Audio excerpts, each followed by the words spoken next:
প্রতিবেশী যুবকের বিয়ের প্রস্তাব না মানায় কুপিয়ে খুন হতে হলো মেয়ের বাবাকে। নগদ 60,000 টাকার সোনার চেন ছিনতাইয়ের অভিযোগ রয়েছে ওই যুবকের বিরুদ্ধে। ওই যুবকের বাড়ি ভাঙচুর করা হয়েছে এই ঘটনায়। জানা গিয়েছে অভিযুক্ত যুবক সহ বাড়ির সকলে পলাতক। ঘটনাটি ঘটেছে উত্তর 24 পরগনার বসিরহাট মহকুমার মাটিয়া থানার কোড়াপাড়া গ্রামে। বছর 55 জব্বার মোল্লা পেশায় সবজি ব্যবসায়ী। জানা গিয়েছে মঙ্গলবার রাত্রিবেলা সবজি বিক্রি করে শিয়ালদা হাসনাবাদ লোকালের মালতীপুর স্টেশন থেকে বাড়ি ফিরছিলেন ওই ব্যক্তি। মালতীপুর স্টেশনের 1 নম্বর গেটের কাছে রেল লাইনের পাশে জব্বার মোল্লাকে খুন করা হয়। এই সময় পিছন দিক দিয়ে প্রতিবেশী যুবক 23 বছরের নিজামুদ্দিন মোল্লা তাকে খুন করে বলে অভিযোগ। পেশায় শ্রমিক নিজামুদ্দিন দীর্ঘদিন প্রতিবেশী জব্বারের মেয়েকে বিয়ের প্রস্তাব দেয়। জব্বার মোল্লা এবং তার পরিবারের সদস্যরা এই প্রস্তাব মানতে নারাজ হওয়ায় দীর্ঘদিন ধরে দুই পরিবারের মধ্যে একাধিকবার ঝামেলা হয়। এছাড়াও একাধিকবার জব্বার মোল্লাকে মেরে ফেলার হুমকিও দেয় নিজামুদ্দিন। ইতিমধ্যে গত রবিবার 2 দিন আগে অন্য পাত্রের সঙ্গে জব্বারের মেয়ের বিয়ে হয়ে যায়। ওই যুবক তাদেরকেও ভয় দেখায় বলে অভিযোগ। প্রতিবেশী যুবক নিজামুদ্দিন প্রতিহিংসায় মঙ্গলবার রাত্রিবেলা যখন জব্বার মোল্লা মালতীপুর স্টেশন থেকে বাড়ি ফিরছিলেন সেই সময় পিছন থেকে তাকে দায়ের কোপ মারে, এমনটাই অভিযোগ করা হয়েছে। এমনকি তার কাছ থেকে নগদ 60,000 টাকার সোনার চেন ছিনতাই করে পালায় নিজামুদ্দিন। এই খবর গ্রামে চাউর হতেই পাল্টা অভিযুক্তের বাড়িতে ভাঙচুর চালায় গ্রামবাসীরা। ঘটনাস্থলে এসে উপস্থিত হয়েছে মাটিয়া থানার পুলিশ। তারা তদন্ত শুরু করেছে। জানা গিয়েছে অভিযুক্ত যুবক সহ বাড়ির সকলেই পলাতক। রেলের এখতিয়ারের মধ্যে পড়ে তো এটা? হ্যাঁ, রেলের তো এখতিয়ারের মধ্যে পড়ে কি। এবার যদি লাইনে কেটে যেত, লাইনে কেটে গেলে আমাদের আরপিএফরা এসে তুলে নিয়ে যায়। কিন্তু রেল তো এটাকে তদন্তের বাইরে দেখা যাক কি হয়। আমি জানিয়েছি সবাইকে। কাকে জানিয়েছি? স্টেশন মাস্টারকে জানিয়েছি, পিডব্লিউআই কে জানিয়েছি। মানে যেহেতু রেলের এখতিয়ারের মধ্যে কি করবে সেটা একবার দেখা যাক। আপনি কে? আপনি মানে? আমি এই 29 নম্বর গেটের গেট। আপনার নাম? অমিতাভ রায়। ওই পুরো রেল বিষয়টা কি জানিয়েছেন রেল দপ্তর? হ্যাঁ, অবশ্যই জানিয়েছি। যখন ঘটনাটা ঘটে গেছে তখনই জানিয়ে দিয়েছি। মানে কি আপনার কাছে কি খবর কি ছিল? খবর গেছিল, আমি ডিউটি করছিলাম, তখন দৌড়াদৌড়ি করে এরা আসলো, মেরেছে করে নিয়ে গেল হসপিটালে। তারপরে ওখান থেকে খবর আসলো যে মারা গেছে। তারপরে জানিয়ে দিলাম যে এই ঘটনা ঘটেছে। এখন তো কেউ তো ছিল না স্পটে, আর কি দেখি হয়েছে সেটা তো কেউ বলতে পারছে না। ক্লিয়ার ঠিক স্পটে থাকলে পরে না বোঝা যেত যে কি দেখি হয়েছে। শোনা কথা আর কি।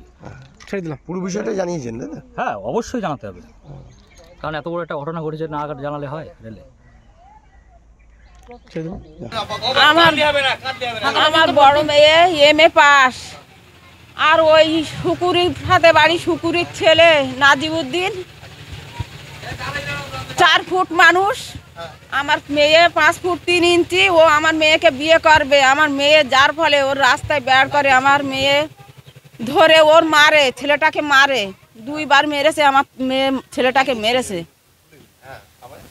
তার পরিবর্তে অনেক দিন ধরে পিছনে ঘোরে আমাদের। হ্যাঁ, বিয়ে করবে বলে ঘোরে। আমার মেয়ে সে রাজি না, আমরাও রাজি না, আমার ফ্যামিলিও রাজি না। আমরা একটা ভালো কাজ যোগাযোগ হয়েছে, সঙ্গে সঙ্গে কাজ হয়ে গেছে, আমার মেয়ের বিয়ে দিয়েছি। আমার মেয়ে যায়নি, সামাজিক রেজিস্ট্রি 2টা করে আমরা ঘরে আসি। কাজ ছেলে নিয়ে যাবে, ও তার ভিতরে রবিবারে বিয়ে হয়েছে। ওই 3 দিন ধরে বলছে ওদের বাড়ি একজনের খুন করব। আমি একটা খুন করব, ওদের বাড়ি খুন করে আমি জেলে যাব, আমি খুন করে দেব। এখন আমার স্বামী 12 সাথে যায়, রাত 3টায় যায়, রাত 12টায় ফিরে। আজ কয়েকদিন রাত 8টায়, 8:30, 7টায় ফিরে আসতেছে। শরীরটা খারাপ আছে, খুবই খারাপ না একটু। মেয়ের আসছে রাস্তায় একটা বস্তা মাথায় নিয়ে আসছে, পাল্টা নিয়ে আসছে। আমার যতদূর সম্ভব ওটা প্রথমে, আমার স্বামী খুব জানটুমান, আর সে তো একটুখানি ওই একার দ্বারাই হয়নি। মনে হচ্ছে মুখ প্রথমেই বেঁধে দিয়েছে, পিছন দিয়ে এসে মুখটা বেঁধে দিয়েছে। উনি খুব নরমপন্থীর মানুষ, পথের দিকেই ফিরে হাঁটে, নিচু হয়েই হাঁটে, পিছন ঘুরিনি। ওর মুখটাই বেঁধে দে, পিছন দিয়ে দা দিয়ে কোপ মেরেছে মাথায়, মেরে একদম ওকে নিয়ে ফেলে দিয়েছে। ওই আমার স্বামীর নাম জব্বার মোল্লা। হ্যাঁ, তার মধ্যে আমার মেয়ের বিয়ে হবে বলে এই রবিবারে কাজ চলবে বলে জামার একটা চেন, মেয়ের চুড়ি মাকড়ি, 60,000 টাকা নিয়ে আসছিল। এমনি তো 60,000 টাকার ব্যবসা করে আমার স্বামী, যখন আসে টাকা এরকম বুক এরকম হয়ে থাকে, সবাই জানে। সব ছিনতাই করেছে, সব করেছে ওইটি। এখন চাইছি আমি ওর ফাঁসি হবে, ওর মা বাপের ফাঁসি হবে, ওদের ফ্যামিলি প্রত্যেকটা ছেলে ওরা শাসন করে না। আমরা বারবার ওয়ার্নিং দিয়েছি। এবার ওই বাড়িতে কারা ভাঙচুর চালালো? আমরা চালাইনি, পাবলিকই চালিয়েছে। আমরা চালাইনি, পাবলিকই চালিয়েছে, গ্রামের লোক। আমাদের ফ্যামিলি কেউ দেয়নি, পাবলিকই ওই পাড়া প্রতিবেশী তারাই চালিয়েছে। আমার স্বামীর খুন করে ওইগুলো ছেনটাই করে নিয়ে চলে গেছে। আমি চাই ওর মা বাপের ওর ফাঁসি হোক, ওর ফ্যামিলিটাই ফাঁসি হোক। ওর ভাইরা কোনোদিন শাসন করেনি। আমার নাম মাসুদা বিবি।